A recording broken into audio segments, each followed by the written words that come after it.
আজকে আজকে কৃষাণুর একটি কথা শুনে আমি একেবারে উৎফুল্ল হলাম যে মমতা ব্যানার্জির নানা রকম উন্নয়নমূলক কাজের ফলে কলকাতা নাকি একেবারে ভারতের পুরোভাগে এসে গেছে, সারা পৃথিবীতে এর প্রশংসা চলছে।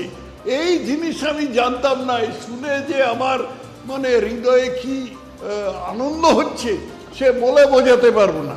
কিন্তু দুটো সরকারের এই গত 50 বছর ধরে যে পাপ পশ্চিমবঙ্গের ঘাড়ে চেপে রয়েছে, 34+15, এই দুটো সরকারেরই কিছু অবদান বলি।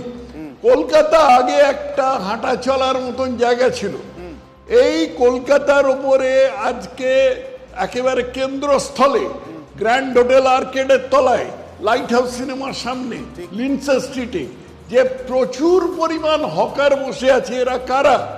এদের মধ্যে সিংহভাগ হচ্ছে বাংলাদেশ থেকে বিতাড়িত বিহারি মুসলমান, যারা নাকি ওখানে বাংলাদেশে পাকিস্তানের পক্ষ নিয়ে লড়েছিল 71 সালে, এবং তারপরে বাঙালি মুসলমানরা এদের তাড়িয়ে দেয়।